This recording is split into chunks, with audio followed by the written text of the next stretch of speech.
Wedding anniversary gift பார்த்துலாமா. Stanley வந்து திடீர்னு ஹாஃப் டே கிளம்பி வந்துட்டான். சர்ப்ரைஸாக தான் வந்தான். டிஃபன் பாக்ஸ் இருக்குது எடு அப்படின்னா. பட் கேமரா பிடிச்சிட்டு நிற்கும் போதே தெரிஞ்சிச்சு ஏதோ கிஃப்ட்டு தானே. தங்கமயில் கவர் பார்த்ததும் செம்ம ஷாக் ஆகிடுச்சு. ஐயோ என்னடா வாங்கிட்டு வந்திருக்கான் அப்படின்னு சொல்லிட்டு. சிசேரியன் பண்ணும்போது என் மெட்டியை வந்து கட் பண்ணி எடுத்துட்டாங்க. எலக்டிவாக சிசேரியன் நடந்தனால தம்பியை வச்சுட்டு என்னால் பர்ச்சேஸும் போக முடியல.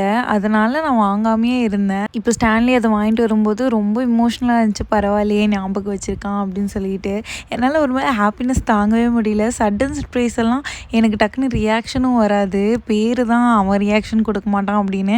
நான் அதுக்கு மேலே சுத்தமாக எனக்கு ரியாக்ஷனே வரல. பட் ஸ்டில் எனக்கு ரொம்ப ரொம்ப ஹாப்பி ஆகிடுச்சு. இதெல்லாம் விட ஹாப்பினஸ் என்னென்னா அவனே போட்டுவிட்டான். அது ரொம்ப நல்லா இருந்துச்சு. அவனுக்கு மெட்டி போடவே தெரியல. அப்புறம் விரிச்சு தாண்டா போடணும் அப்படின்னு சொல்லிட்டு நல்லா அழுத்தி போட்டுவிட்டு கழட்டவே கூடாதுடி அப்படிங்கிறவன் நல்லா அழுத்திட்டான். எல்லாம் முடிச்சதுக்கப்புறம் ஒரு கிஸ் கொடுத்தான் பாருங்கள். ஒரு மாதிரி சக்க இமோஷ்னலாக இருந்துச்சு. அடுத்த வீடியோவில் நான் என்ன கிஃப்ட் கொடுத்தேன்னு சொல்லி பாருங்கள். சப்ஸ்கிரைப் பண்ணி வச்சுக்கோங்க. Bye guys.